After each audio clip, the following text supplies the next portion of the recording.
Very good afternoon. You're watching Lunchtime News on TV1. For the Newsfirst team, I'm Yuki Portia. We're coming to you live and direct from the Echelon Square from here in Colombo. Now, we would like to remind all our viewers that we will be airing our primetime bulletins live at 7, 8, 9 and 10 p.m. right here from the Echelon Square. So do come on down to the Echelon Square with your loved ones to celebrate this festive season with us. Now, let's take a look at your headlines. Prevailing showery condition expected to reduce from the 25th of December. 65,000 affected due to inclement weather. 5 people killed. IGP on compulsory leave. Former Defence Secretary Hemasuri Fernando further remanded. Growing indications that the Islamic State group is reorganizing in Iraq. Pakistan beat Sri Lanka in the second test.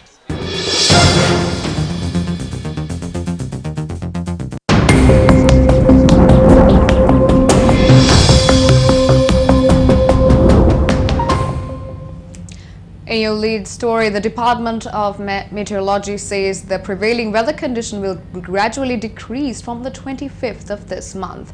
We are now joined by Newsfirst's Martin Sathinesan from the Weather Center. Issuing a weather advisory, the Met Department notes that the prevailing showery condition in the northern, eastern and north central provinces is expected to continue. However, it will reduce by the 25th of December. Now, the Met Department also predicts showers or thunder showers will occur at times in the northern, eastern province and in the north central and Uva provinces and in Matale and Hambantota districts during the next 24 hours. And particularly in the northern province and in Polonnaruwa and Trincomalee districts, heavy falls between 100 to 150 millimeters are likely at some places. In the central province and in Ampara and Batticaloa and Anuradhapura districts, heavy falls between 75 to 100 millimeters are expected at some places. And in Sabaragamuwa province, 75 millimeters of rain is predicted during the next 24 hours. Now, in the western province and Gaul and Mathura districts, fairly heavy falls between 50 millimeters are expected during tomorrow. Misty conditions also expected in the central province along with western and the Sabaragamuwa provinces in the morning hours. Now, the general public is requested to take adequate precautions to minimize damages caused by temporary localized strong winds and lightning during thunder showers. Thank you, Martin, for that comprehensive update. Now, the Disaster Management Center states that 64,609 people living in 13 districts have been affected due to the prevailing rainy weather condition. According to the Assistant Director of the center, Pradeep Kodipilli, 18,840 families were among them. 2 people were killed and another was missing due to the inclement weather. 6 people were also injured due to the inclement weather. Assistant Director of the Disaster Management Center Pradeep Kodipilli said that 17,766 people have been housed in 132 safe locations so far. The districts of Badulla, Munaragala, Batticaloa, Ampara, Kandy, Nuwara, Matale, Hambantota, Kurunegala, Putlam, Kegol, Anuradhapura and Polonnaruwa have been affected by heavy rains. Meanwhile, Pradeep Kodipilli stated that due to the prevailing rains, the vehicular movement along many roads has been disrupted. Water levels in several rivers have also risen. 43 major reservoirs that come under the purview of the Irrigation Department are in spill level. Director of the Water Management Unit, Mrs. Janaki Megastana, said the total capacity of the reservoirs have increased to 86%. Meanwhile, a landslide warning imposed on 6 districts battered with heavy rains are still in effect. Red alerts have been issued for Kandy, Nuwara, Badulla and Matale districts. He also stated that the Ratnapura and Munaragala districts have been issued landslide warnings. A number of Navy emergency teams have been deployed throughout the country to provide relief to those affected by adverse weather conditions. The Navy stated that 4 teams were deployed to the Kalladi, Navagattegama, Saliyavaba, Evankulam areas as well as 8 teams to the Polonnaruwa, Kiran, Medirigiriya, Pulatisipura area and 9 teams deployed to the Galwaba, Tambuttegama, Ipolagama, Rajangania and Hirugaswaba area. Now, news first. Senita Senanayaka joins us from Tambuttegama, Anuradhapura. Senita? Right now, I'm in the Tispanepura area of the Anuradhapura district. What I'm standing on is neither a pond nor a lake. It's a paddy field. Farming, which is the main livelihood of the people in this area, have been affected by these recent floodings. According to the reports sent out by the Disaster Management Center, more than 1,200 families and more than 4,300 people have been affected by these floodings. With Chatura Deshan, I am Sanita Senanayaka reporting for News First.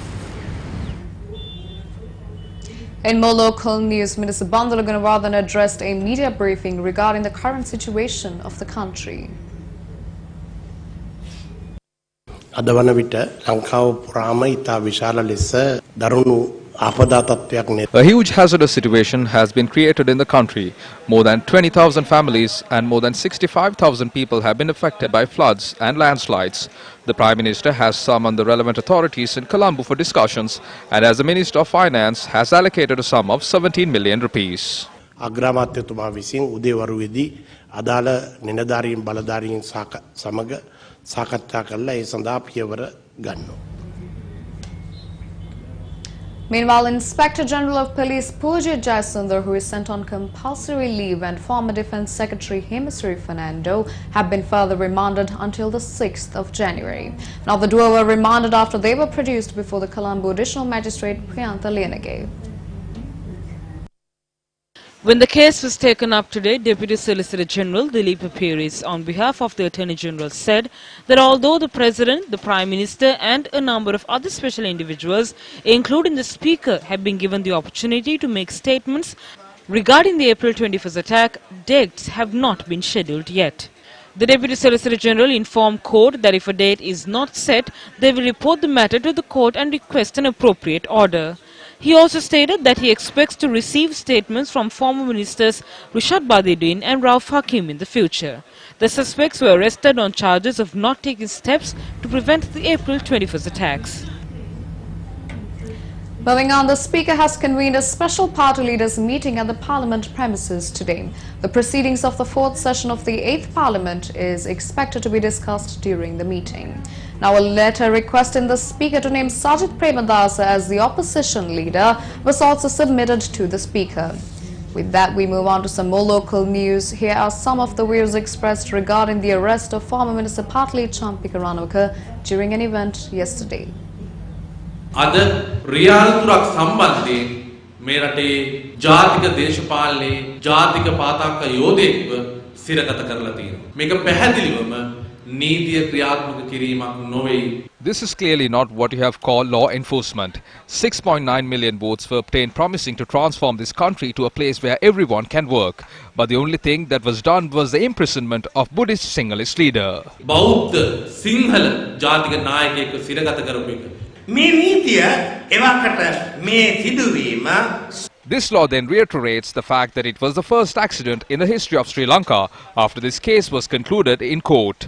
We also know that in recent times, security officers were killed by sons of certain politicians. There were also many other incidents which were not addressed. The objective is to silence the Buddhist community in the country during the upcoming elections. මේ බෞද්ධ හඩ නිහඬ කරලා දැමීම තමයි මේ අරමුණ කියන එක පැහැදිලි කර දෙන්න ඕන.